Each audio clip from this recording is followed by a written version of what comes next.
And I do have to say this. I appreciate the growth that I've seen in the church over the last decade with the acknowledgement of what's going on with us mentally and emotionally. It's a lot of depressed preachers and pastors.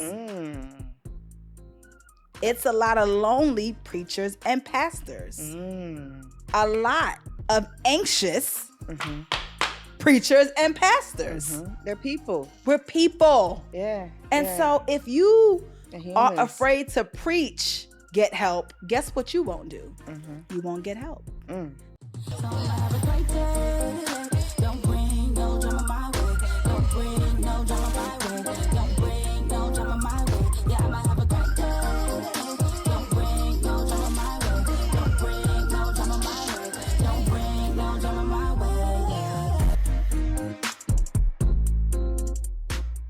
What's up, everybody? Welcome to another episode of I'll Just Let Myself In with your girl, Lish Speaks. We're back for another week of inspiration, encouragement, of times where we let you know that you need to let yourself into your God-given doors. I'm excited about this episode because I have someone in the building with me today who doesn't just practice wellness in the way of being a doctor, but also preaches it and does the things that she talks to us about.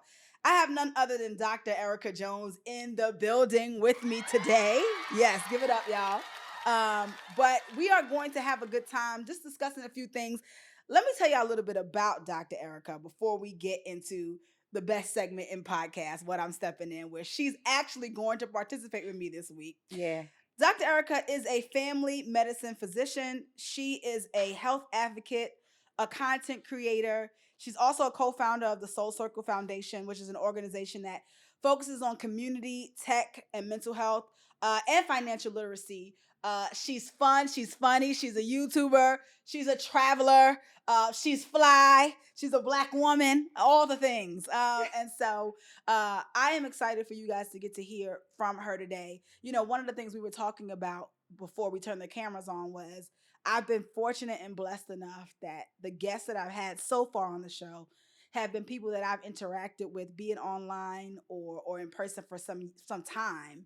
And I just go into the episode with a sense of certainty that you, the watcher, the listener, the follower, you'll be edified. And this episode is no different. I already know she finna drop gems. But before we get into that, let's get into, like I said, the best segment in podcasting, which is What I'm Stepping In. Today, I'm stepping in the anniversary Air Max 90s. This is a special shoe. It's suede. It's sleek. It kind of reminds me of the holidays, which is why I put it on today. The shoe really gives off a sense of elevated fly, elevated streetwear. It was for the 25th anniversary of Air Max that they put this shoe out, and I love it. I've kept it in really, really great condition. I actually bought this shoe off of Liv. Shout out to Liv, Just Living. I bought this shoe off her a couple of years ago, and I've kept them in great condition because I always wanted them from when they actually came out.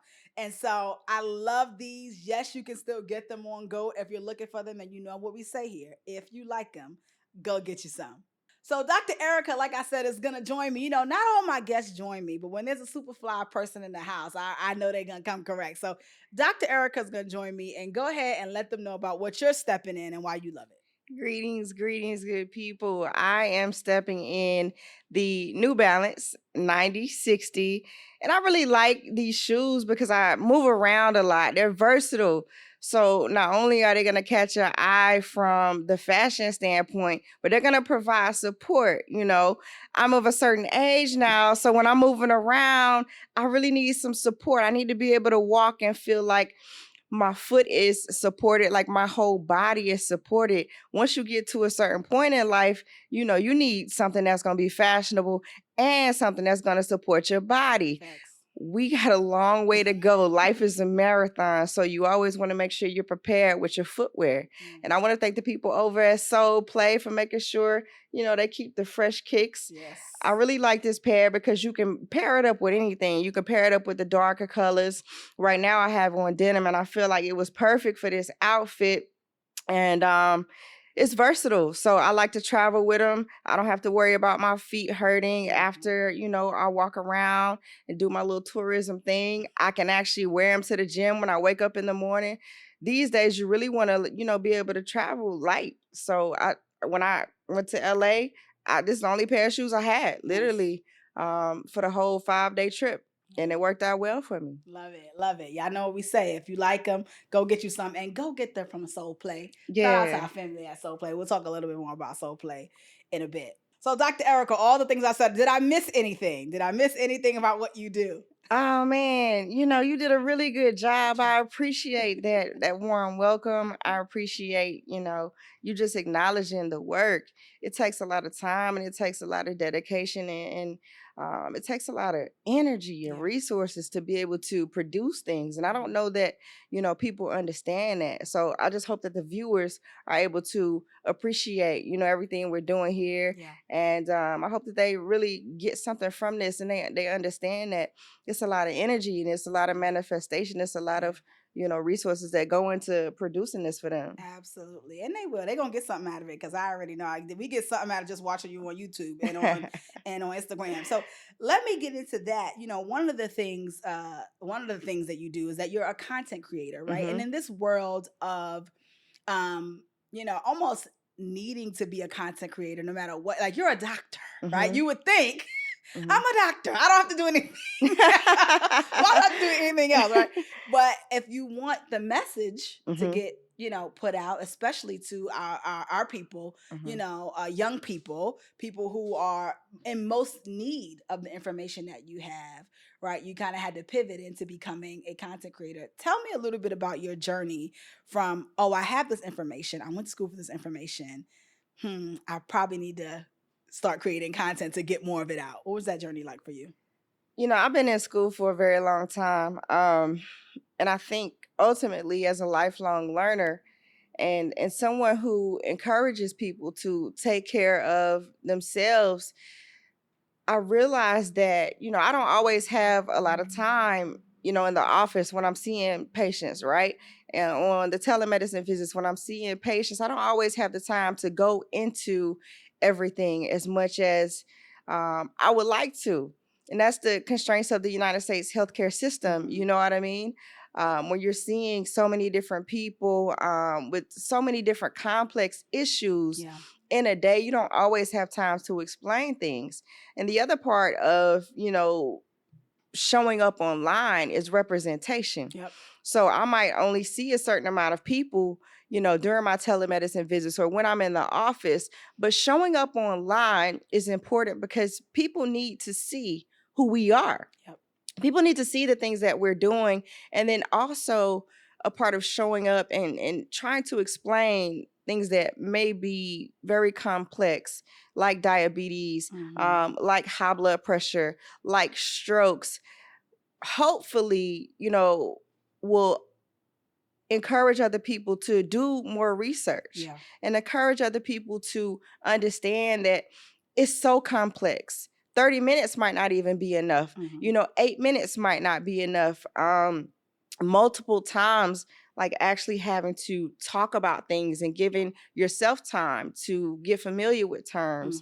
Just the introduction of health literacy in our communities is something that's needed, right? So certain words and certain topics, it's like, okay, well, I might not have known what my doctor was saying, but I might have seen Dr. Erica on that episode and she might have triggered something that really made me want to go and research this myself and really write down what I've been going through. So when I do go back to my own doctor, I'm empowered. I have a different level of understanding, and it matters. All of that matters. It matters so much. I think about, how we grew up seeing doctors and lawyers or teachers or writers on television. I think about how much certain things I saw on Living Single. Like I wanted to be Khadijah, right? And I'm in media, right? And I rap, all these different things. Well, social media is TV now.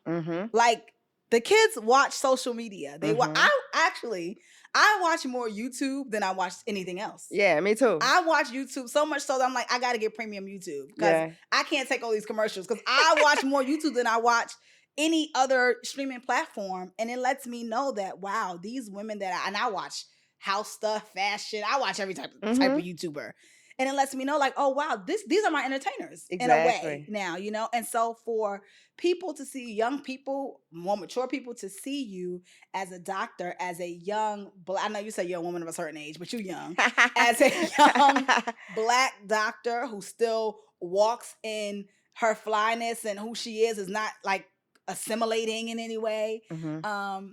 It is representation. And I know you know that, but I want you to hear that some young person is looking at you saying, oh, maybe I can be a doctor. Yeah. Maybe I can maybe I can finish school. Maybe I can do this. And so Yeah. it's really important. I also love what you said about health literacy. There's so many things that we don't know, Mm-hmm. we'll sit in an office and we'll hear something and we'll be too intimidated to ask further questions. Mm-hmm. Right? We'll feel like I don't even know what that means. Your doctor will tell you something about you. You don't even, I can't tell you how many people are on medications, don't know what the medication actually does. Mm-hmm. Don't know what the medication is actually for. Can't even really pronounce it. Yeah. So having someone that looks like them, or if they're a little bit older, looks like their niece, Mm-hmm. or look like their goddaughter, or, Yeah. it helps us, because myself included, to Mm-hmm. feel more empowered. That's why I said that. It helps me to feel more informed and empowered when I do go see my primary care physician and say, hey, I saw this thing. What about this? Let's try this. Have we Mm-hmm. thought about that? So I think that's super important. Another question I have for you when it comes to, your own wellness, Mm-hmm. right? Because you practice what you preach. Yeah. You really do. And I love that. I try. You really do. You travel quite a bit, Mm-hmm. right?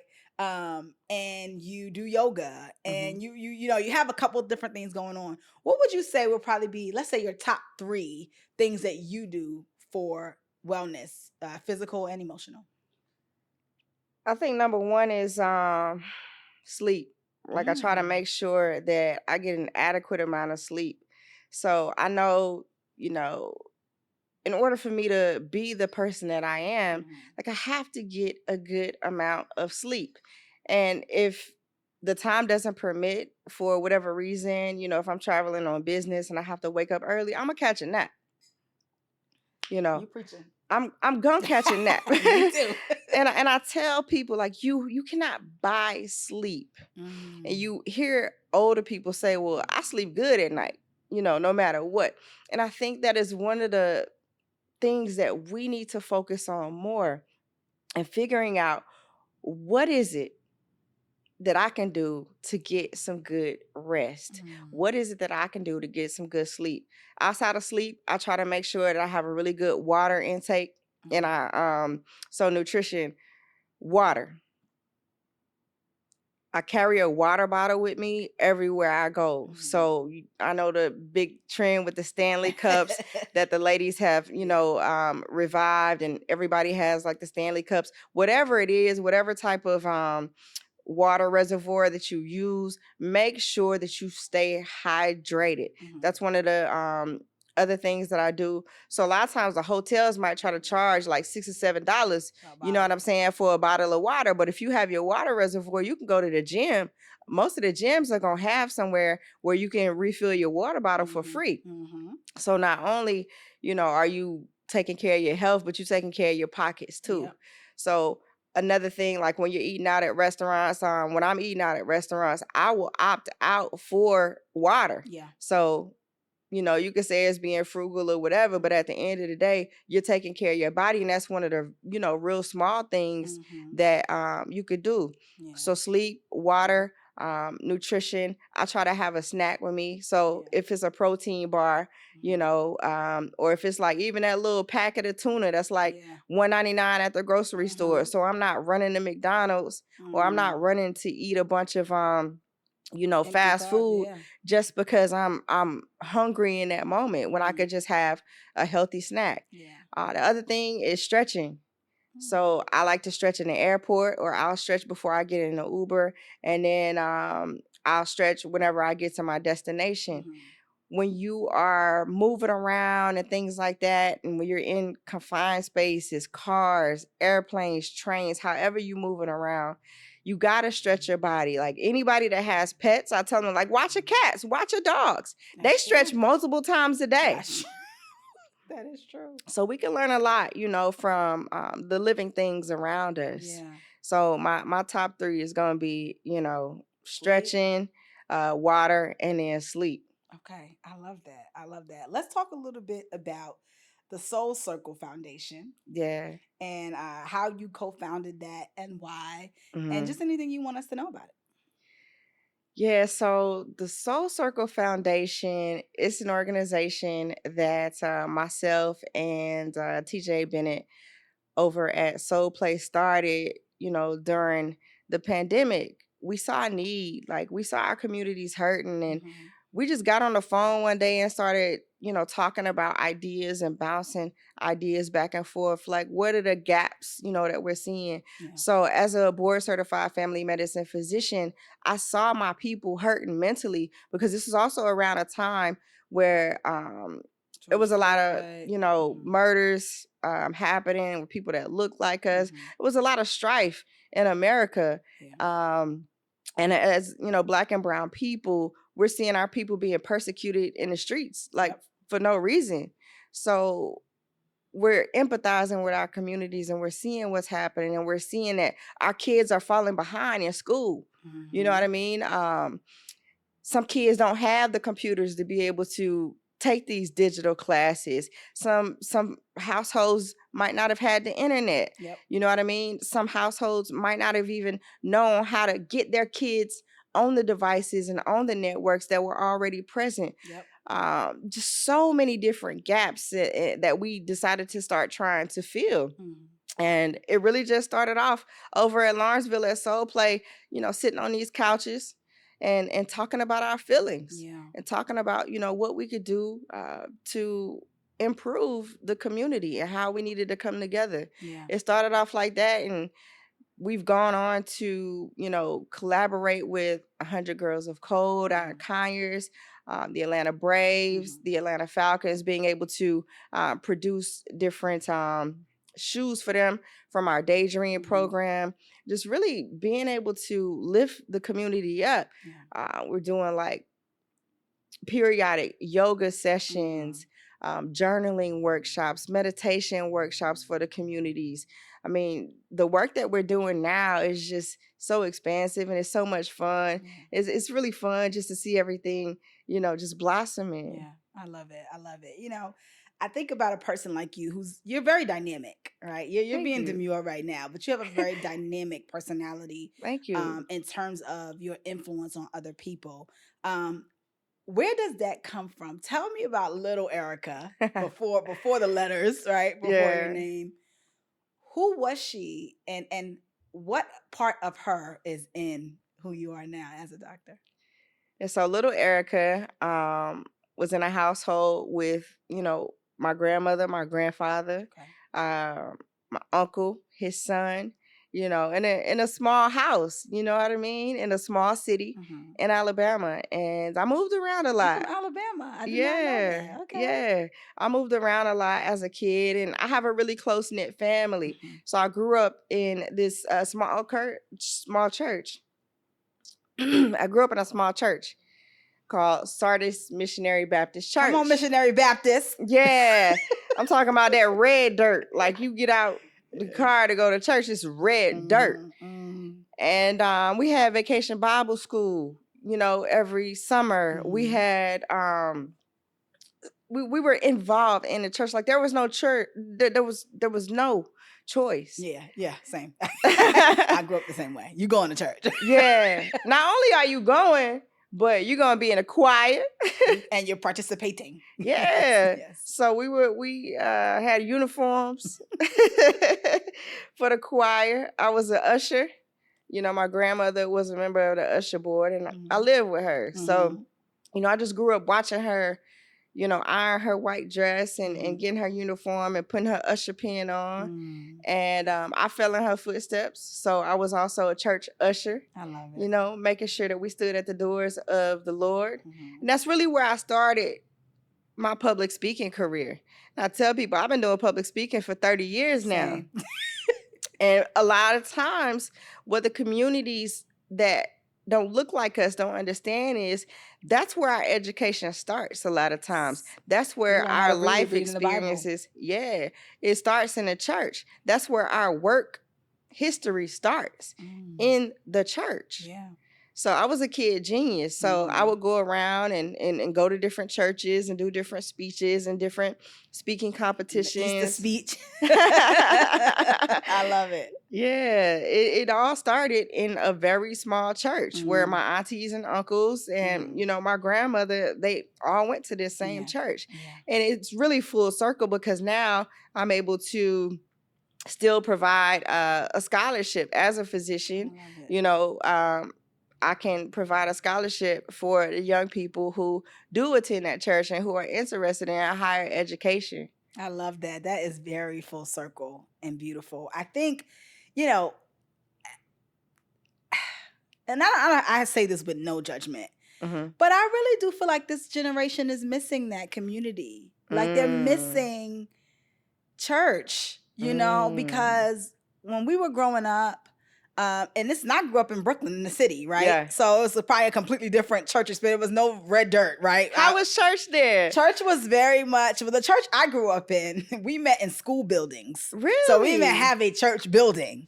And so, you know, we would meet in school buildings and we had camps and summertime we went to camp and different things like that. And what I always tell people is I really do appreciate the camaraderie. I'm still very close friends with people that I grew up with in church. Nice. Not everybody, but a few. Yeah.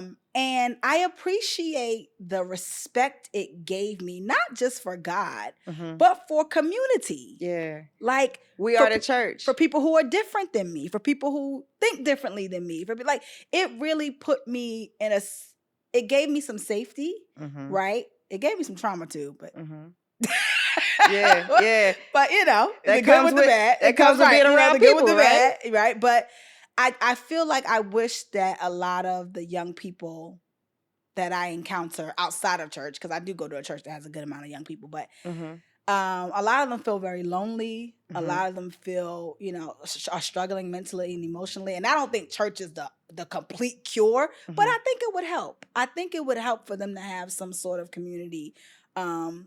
You can get this from a sports team. You can get it, but this isolation and the pandemic made it so much worse because they just didn't have a choice. They had to be home, you know? This isolation that I see young people feel, I'm like, man, I did not feel isolated as a kid. At all. I did though. Yeah. I was a kid genius. So I mean, I even grew up I around felt different. But I didn't feel alone. I like for me, so when I was in school, I want to say maybe like the 4th or 5th grade, you know, they started to realize my intelligence. And so I had to take like different classes. So instead of being able to be, you know, in school with my cousins, like I had to go to like the talent pool classes or like the special classes. So I felt isolated. I did feel alone a lot of times. And thank God I was, you know, from a big family. So my cousins would come in the summertime, and then of course I had my brother in the house, so that really helped a lot. But I think that sometimes when you have a different calling like on your life, it can be isolating. You know, and it's not always a bad thing, because I know Jesus had to isolate, right? For a certain period of time. You know, I think it's just one of those things. It's a part of life. And we have to be able to realize when people around us may be isolated and try to pull them up out of that. And try to make sure that we are ourselves offering up some type of friendship to someone who may seem a little more lonely. Absolutely. You know what I mean? Offer some type of companionship. Even it's just like, hey, you know, digital messages. And even though like we may physically be isolated, I think that the internet has provided young kids and gaming platforms has been really, really helpful in terms of helping with their isolation. Agree. So I'm just happy that those things are in place. You know what I mean? That those things exist now to kind of help, you know. Because every generation has their thing. Yeah. Every generation has that. The generation Yeah. before us looked at us and like, these kids don't know. You know, Exactly. they don't, you know, every generation has their thing. And so you're right. You're definitely right about that. I think, you know, when I think about my childhood, I feel grateful Mhm. that I was born when I was born and Me had the too. childhood that I had. Yeah. And you know, when you think about gratitude, Mhm. it allows you to see things with rose-colored glasses, right? Yeah. Like I see my childhood and going outside and playing and being gone for hours and hours is a good thing. But when I talk to Gen Z, they're like, so your parents just didn't know where you were for 7 hours and didn't care and sent you out with no money. And then I start thinking, I'm like, actually, that's not good. Actually, that was pretty irresponsible. Like, you know, but because of the gratitude I feel for it, I see it with rose-colored glasses. So let's talk about gratitude. Yeah. And how gratitude has the power to kind of like change how you see things in a good way. You have a journal about gratitude, and you talk a lot about gratitude on your social media platforms. How powerful is gratitude to you? Gratitude can change your life. Literally, gratitude will grab you up out of a hole if you're able to harness that power. There are even medical studies out there that are showing that gratitude has the power to help with anxiety. It has the power to help with depression and even addiction and things like that. So it's one of those things where, you know, they're looking at it even more now in terms of just how it's able to change your health. So if you're able to refocus, you know, your stress, and you're able to take that stress, write it down in a journal, take that stress and go and transmute that energy into working out, because although you might have had a stressful day, you're grateful that you can still move. You're grateful that you can still go walking. So when you take that and understand that gratitude is something that's going to allow you to transmute energy, right? So even though you might be in the, you know, worst of situations, and there's, I don't know how many Bible verses, I think it was the, how do you say it? The Thessalonians. Yeah, you talked about it before, where if you're still able to praise God in the midst of despair, in the midst of, you know, strife, that you're still going to be able to move forward in whatever it is that you're doing. You can really, really change your life. And one thing I want the viewers to start doing, if they're not doing it already, thank God for your body. When you talk about wellness and gratitude, if you're able to thank God for the body that you have, and you'll realize that, hey, I'm grateful for my feet. I'm grateful for my toes. I'm grateful for my legs. I need to move these. The more grateful you are for your body, the more mindful you're going to be about taking care of it. My great grandmother actually ended up losing one of her limbs as a complication of diabetes. So because I have that perspective, I saw her going to dialysis. I saw her putting that artificial leg on. I'm able to have a different level of gratitude for my feet, for my legs. So even the days that I don't want to exercise, the days I don't want to go for a walk because I'm so busy, I have to remember. And it's all about reframing things. So that's another like psychological concept that I think if we understand that we can reframe things no matter what they are, and like use that to push ourselves forward in life, not just focusing like on our health, but also focusing on our mental. Sometimes we ruminating and it's like, well, let me be grateful for this moment. Let me be grateful for right now. So when we're able to harness that power, it's really life-changing. I love that. It's so true. I think about a lot of times when you, you know, they say when you're anxious, you are worried about the future or living in the future. When you're depressed, you're living in the past. But if you think about right now, you'll probably feel like you're okay. And there are times where that's not true. But most times, if you just think right in this second, I'm okay. I can breathe. I can take a deep breath. I can go to the bathroom if I need to. I can take a sip of water. In this second, I'm okay. And that's a grounding practice that I do when I'm tempted to feel anxious. I'm like, okay, what do I need right now that I'm not expressing? if the answer is nothing, I need to take a breath because my needs are met. Yeah. And this is a temptation that I don't need to give into, a temptation to be anxious. You said a word there. You said my breath, right? So a lot of times I feel that sometimes we don't focus on our breath. And whenever another exercise that you can do when you feel like everything is just chaotic around you, remember your breath. Yep. Just take a deep breath. There's so many different deep breathing exercises that you can do for different feelings. So different ones you can do for anxiousness, different ones that you can do for depression. So I just encourage everyone to research different deep breathing techniques and actually try and figure out what might work for you. Yep. And at the end of the day, when you're able to focus on your breath, it's like you're centering yourself. Breath is spiritual. Yeah. You know, the breath of God. God put breath. He breathed into Adam. Like, this is a spiritual thing. It connects us because it connects us to who is giving us life. You remind yourself, you know, we just breathe without thinking. Our heart beats without, if we had to think about every breath, we probably die because we got so much going on. It happens naturally. God is gracious enough to let our body function in a way that we don't have to consciously breathe or consciously make our heart beat. But when you do stop and think about your breath, it connects you to the one who's giving you that breath. And so I often do that, especially when I'm tempted to feel anxious, because a lot of times when I'm tempted to feel anxious, it is about what I can produce or what I can't produce. And when I realize, oh, but it's not about you. It's not about you. You know, what God will have you do on this earth, He's going to give you the capacity to do it. Or else it's not what He has for you to do. And you can just accept that and move on. It's okay. You know, so it really does help me. One of the things I wanted to ask you as a physician, as a person who believes in science and also believes in God, right? What would be your advice? What would you say to the person who just wants you to pray about it when you're feeling depressed? You just need to go to church. You need to pray more. You need to, you know, because I've encountered people like that who really don't believe in, I wouldn't say they don't believe. They are not impressed by therapy or breathing techniques or stretching it's like, okay, you need to go to church.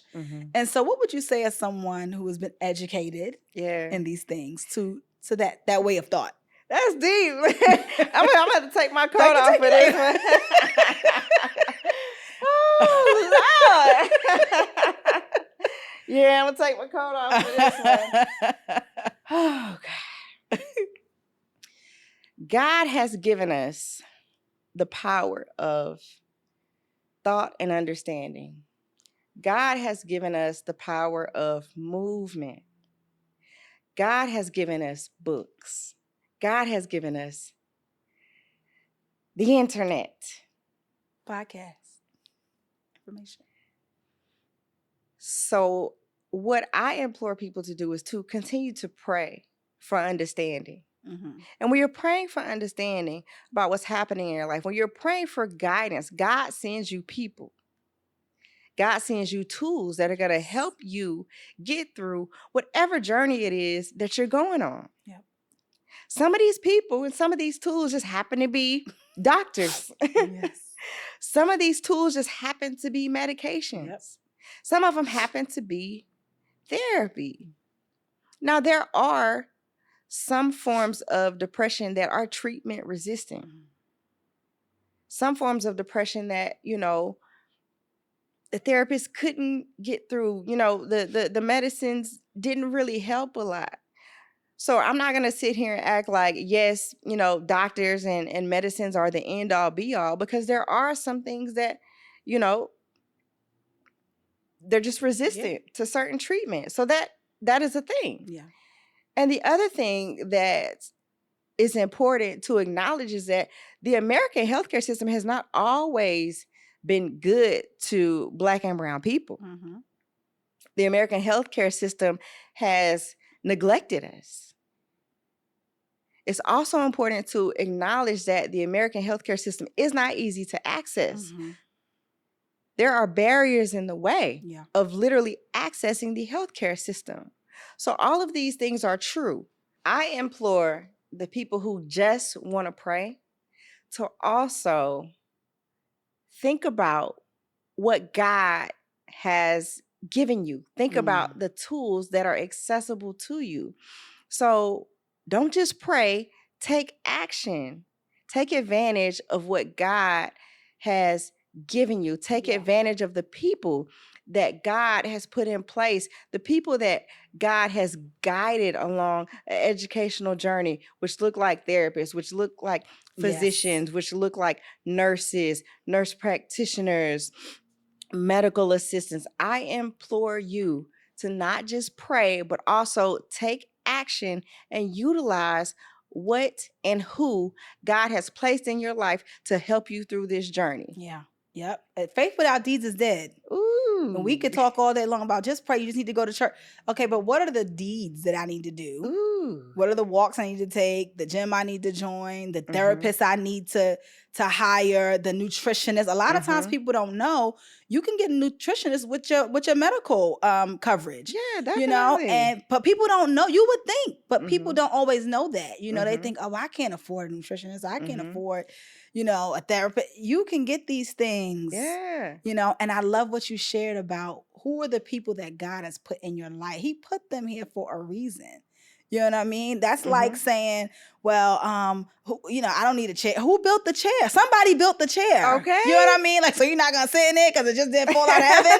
Right. Like, God equipped someone to build the chair that you use to sit down. He equipped someone to help you understand your mental health. He equipped someone to help you understand your physical health.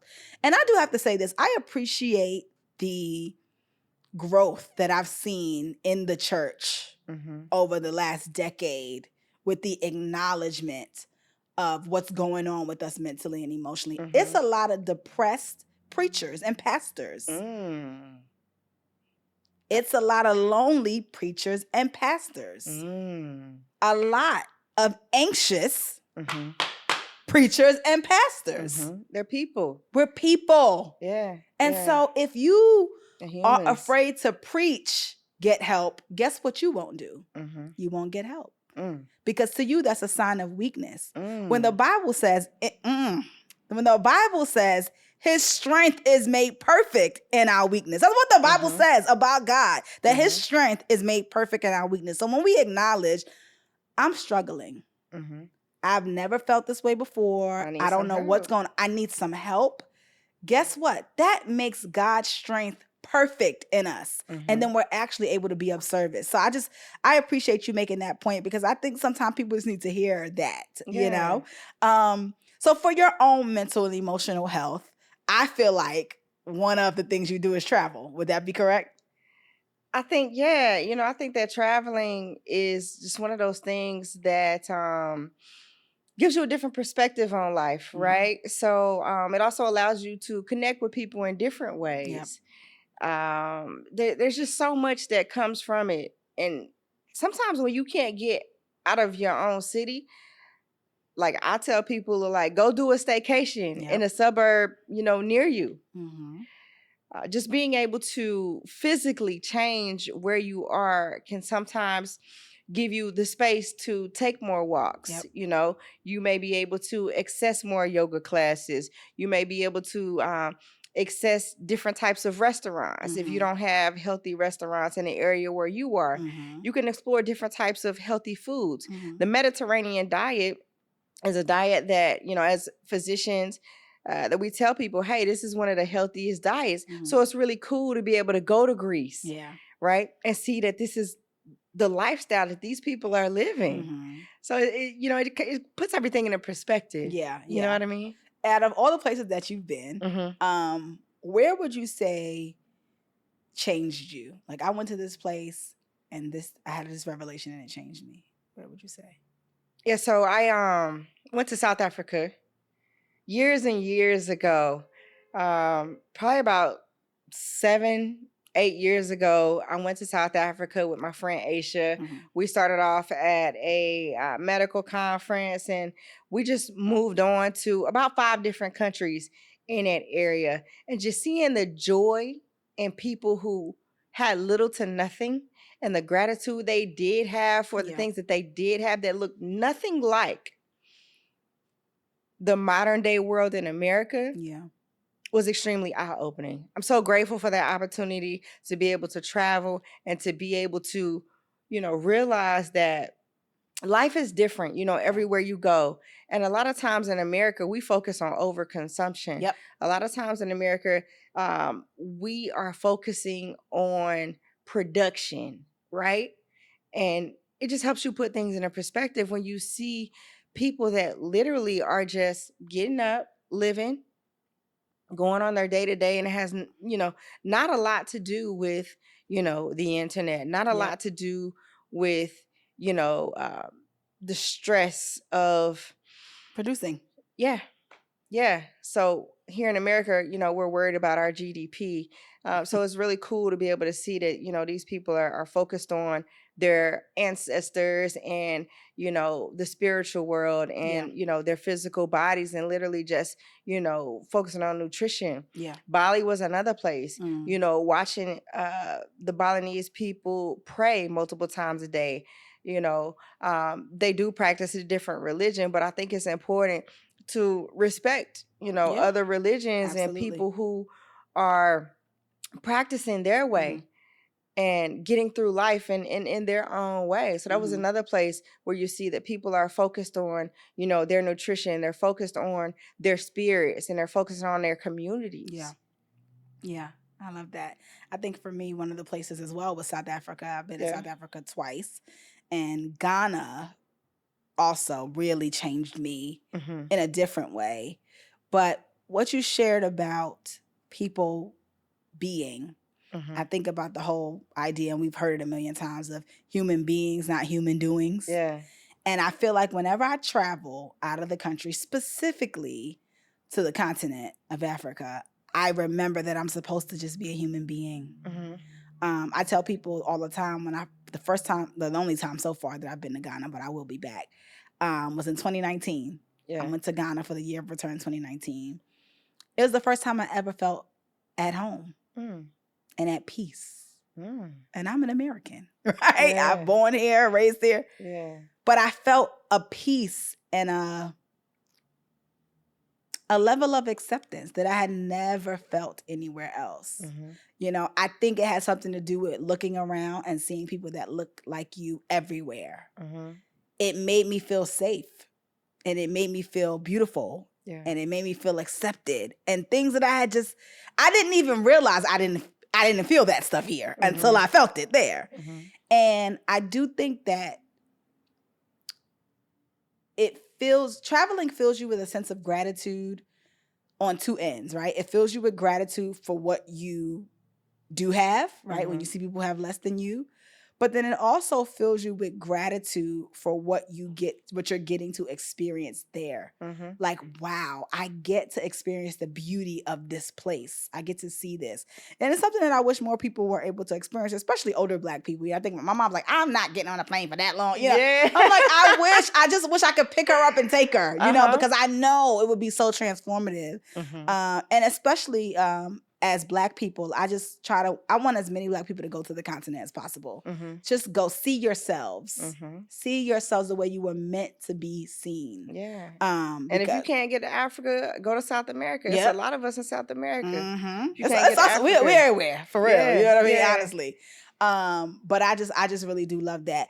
I want to talk a little bit more about the journal. We breezed past it a little bit, but you have a gratitude journal with prompts and things to help us think through being grateful. What inspired you to create the journal? And what would you say to someone who may not think they need this journal about why they need to get it?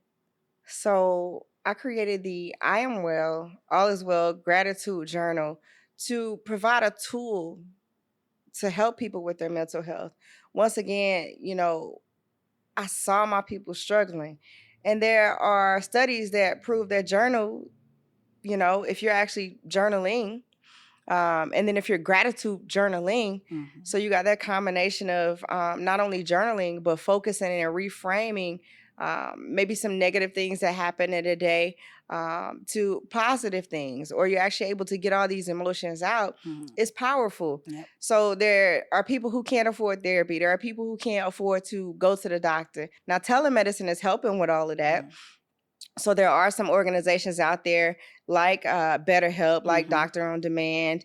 There are, resources now where you can kind of find different things. But I wanted to be able to provide a resource to help people.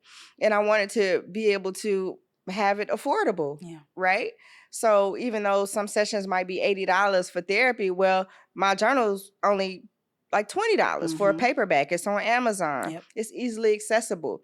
And when you open up the journal, you're able to have a different prompt to help you reframe your thoughts, like some of the prompts might be, some of my favorite scents. So to really take you out of, if you're having a really bad day, you could focus on, oh, my favorite scents are, the best thing that happened to me today was the person who has helped me the most, this week. So you go through different thought processes that help you to reframe your day. Yeah. I love that. It helps you set the mood for the day, depending on when you are journaling. So I just really want to be able to provide something and have a product, right? So a lot of times, as entrepreneurs, as content creators, as the people that we are, it's like we're consuming a lot. Yeah. We're buying things from other people, but I wanted to be able to provide a product that's going to help the people who are supporting me. So on the front of the journal, there's just affirmations, just letting you know, even if you don't get to the journaling part, it's like, I'm well. Yeah, I'm well. Like, and you think about all of these things, and in the midst of chaos, you can bring yourself back to, you know what, in this moment, I'm well. Yep. All is well. I'm in one piece. Yes, I'm here. Yeah. I think about the whole affirmation of I am well, all is well. It's a reminder that God is in control. It's a reminder that you have some control, right? I am well. I'm deciding. I have decided that I am well. All is well. I trust the Almighty that all will be well. For me, it's a reminder that everything doesn't land on my shoulders. Exactly. I don't have to fix everything. It is not up to me, right? There's something larger at play, and I can rest and dwell in peace about what all is going on. We ask a question here to end our show. And that question is, in the grand scheme of things, what would you want your legacy to be? Can you answer that for us? Oh, most definitely. In the grand scheme of things, I would want my legacy to be a legacy of life that encouraged other people to find their light, and that empowered other people to find their light and their power, and to realize that we're all connected. Everything is connected. Your mental health, your oral health, your physical health, your spiritual health. I would like my legacy to be a legacy of light and shining the light on the fact that we are all powerful. We're all connected, and God has given us this light to shine. I love that. And you're well on your way to creating that legacy. This has been another episode of I'll Just Let Myself In with your girl Lish Speaks and Dr. Erica Jones. The episode is called Into Wellness. And my hope and prayer is that you're able to take something that you heard in this episode and put it into practice. We're going to link the journal down below, so you'll be able to click and purchase it. It is on Amazon. And I guarantee it'll help you to reframe your mind to think about the things that you have to be grateful for. If this episode blessed you, if you loved it, if something that one of us said spoke to you, please rate it, please review it, please share it with someone. This information can definitely change lives. I want you all to go ahead and follow Dr. Erica at Dr. Erica Jones on Instagram. Are you different on anything else? TikTok? No, it's the same thing on TikTok. At Dr. Erica Jones. And lock in, because YouTube, same thing. YouTube. We didn't even get to the YouTube, but she has a YouTube channel that gives information. Her Instagram is very informative. Lock in, because like we spoke about in this episode, there's so much information that you can get online that you may not be able to get in a 20 or 30 minute visit with your primary care physician. Thank you so much, Dr. Erica, for being here. Thank you for your wisdom, your Thank you. light, your smile, your story. Thank you. Thank you for representing Black female doctors. Thank you. We need to see you. We need your light. And so I appreciate you being here. Thank you. You guys know what we do. Same time, same place every week. I'll just let myself in the podcast. Go ahead and tell us what you're loving, what you're liking about the podcast. Send us an email at speakers@lishspeaks.com. We'd be happy to read your questions and letters here on the show. I hope you guys have a blessed week, and I'll see you back next week. And I'll just let myself in. Peace.